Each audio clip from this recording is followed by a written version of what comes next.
ଖାଲି ପ୍ରେମ ନୁହଁ, ବର୍ଷା ମତେ ସୁନ୍ଦର ଦେଇ ତାକୁ ଶାଢ଼ୀ ଚକାପି ନେଇ ଏ ଘର ବୋହୂ କରିବି ବୋହୂ। ତା ପୂର୍ବରୁ ମୁଁ ତମକୁ ମାରିଦେବି। ମୋ ନିଷ୍ପତ୍ତି ତମେ ବଦଳ ଦେଇପାରିବନି। ବର୍ଷା ଏ ଘର ବୋହୂ ନିଶ୍ଚୟ। ତାରେ ତମ ବାପ ପଦିନା ଜେଲ ଯିବ। ବୋବାଟା ତ ଚରିତ୍ର ହୀନ, ପୁଅଟା ବି ନଷ୍ଟ ଚରିତ୍ର। ଏ ଦିଟାଙ୍କୁ ମୁଁ ଜେଲ ପଠେଇଦେବି। ବୈଶାଖୀ ମହାପାତ୍ର, ସମୁଦ୍ର ମହାପାତ୍ର, ତମ ପୁଅକୁ କହିଦିଅ ମୋ ଭଉଣୀ ସାଙ୍ଗରେ ବାଘ ପଚାରି ଖେଳ ନ ଖେଳୁ। ତାହେଲେ କୋଉଦିନ ବୈଶାଖୀର ହାତଟା ତମ ଗାଲରେ ବାଜିଯିବ। ମୋ ବୋହୂ ମତେ ମାରିବ ମାନେ ମନ୍ତ୍ରୀ ସମୁଦ୍ର ମହାପାତ୍ରକୁ? କି ମନ୍ତ୍ରୀ ତମେ? ଯିଏ ନିଜ ପୁଅର ପ୍ରେମିକାକୁ ଦୁଷ୍କର୍ମ କରେ ସିଏ ମନ୍ତ୍ରୀ? ଯିଏ ଟଙ୍କା ପାଇଁ ନିଜ ଝିଅମାନଙ୍କର ଇଜ୍ଜତ ଲୁଟ କରେ ସିଏ କି ମନ୍ତ୍ରୀ? ମୋ ସହିତ ବିଶ୍ୱାସବାଦ ଖେଳିବାକୁ ଚେଷ୍ଟା କରନ। ଆରେ ଏଇଠି ତତେ ମୁଁ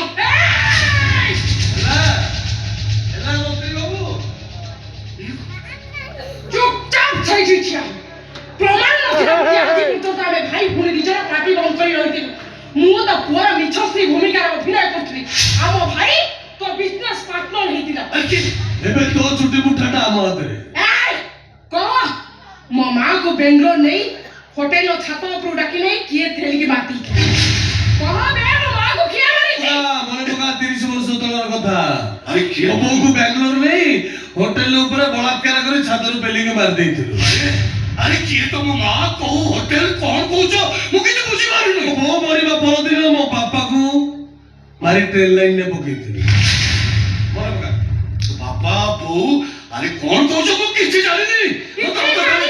ବାପା ତୋ ପିଏସ୍ ରତନ ମହାନ୍ତି, ମୋ ବୋଉ କନକଲତା ମହାନ୍ତି। ମନେ ପକା, ମନେ ପକା। ମୋର କିଛି ମନେ ପଡୁନି, କିଛି ମନେ ପଡୁନି। ମନେ ପଡୁନି ନୁହଁ? ନା ନା ନା, ଏ କଥାଟା ସିନା ମନେ ପଡୁନି, ହେଲେ କହ ବର୍ଷାକୁ କଣ ପାଇଁ ଦୁଷ୍କର୍ମ କରୁଥିଲୁ? କହ। କେବଳ ମୋ ପୁଅ ଠାରୁ ଅଲଗା କରିବା ପାଇଁ। ପୁଅ ଠାରୁ ଅଲଗା କରିବା ପାଇଁ? ଆଉ ଏବେ ଯଦି ତୋ ପୁଅକୁ ତୋ ଠାରୁ ଅଲଗା କରି ଦିଆଯାଏ?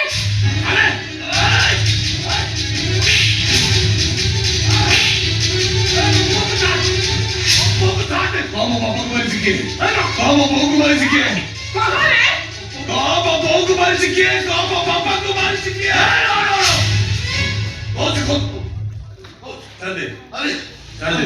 ମୁଁ ମାରି ଦେଇଛି ତମ ବୋଉକୁ। ଦେଖିଲୁ ତ ବୈଶାଖୀ କହୁଥିଲା। ଆରେ ଶୁଣ କଥା କଣ କି, ତୋ ବୋଉଟା ବହୁତ ସୁନ୍ଦରିଆ ଥିଲା। ଆରେ ପ୍ରଥମ ଦେଖାରେ ଲଭ ହେଇଗଲା, ଏମିତି କି ମୋ ପିଲାର ମା ହେଇଗଲା। ତାପରେ ମତେ ବାବାକୁ ଜିଦି କଲା, ଯେତେ ବୁଝେଇଲି ମାନିଲାନି। ସେଇଥିପାଇଁ ଫୁସଲେଇକି ଛାତ ଉପରକୁ ନେଇଗଲି, ଠେଲିକି ମାରିଦେଲି। ଆଉ ମୋ ବାପା କି ଅପରାଧ କରିଦେଲା? କାହିଁକି ମୋ ବାପାକୁ ମାରିଦେଲେ? ଆରେ ଲକ୍ଷ ନୁହଁ, 2 ଲକ୍ଷ ନୁହଁ, 5 ଲକ୍ଷ ନୁହଁ, କୋଟିଏ ଟଙ୍କା ତୋ ବାପାକୁ ଯାଚିଲି। ଖାଲି ପଦେ କହିବୁ ପୋଲିସ ଷ୍ଟେସନରେ ମୋ ସ୍ତ୍ରୀଟା ପାଗେଳି ଥିଲା, ସାରକୁ ବାହା ହଉ ଜିଦ କଲା। ସାର ମନା କରିବାରୁ ସେ ଆତ୍ମହତ୍ୟା କଲା। ତ ବାପାଟା ମାନିଲାନି ଯେ, ସେଇଥିପାଇଁ ତାକୁ ମାରି ଟ୍ରେନ ଲାଇନରେ ପକେଇଦେଲି। ଏ ବାବା, ମୁଁ ଯାହା ଭୁଲ କରିଛି ମାନିଗଲା ନାହିଁ। ଓ ମାନିଗଲା, କାହିଁ ଦେଖାଉଛୁ? ମୁଁ କ୍ଷମା କରିଦେବି। ଏ ବାବା କ୍ଷମା କର। ସିଧା ସୁଟ କର ବୈଶାଖୀ, ସିଧା ସୁଟ କର।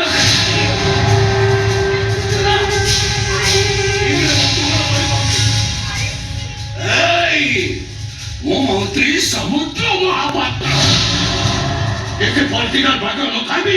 5 ଥର ଏମଏଲଏ, 3 ଥର ମନ୍ତ୍ରୀ।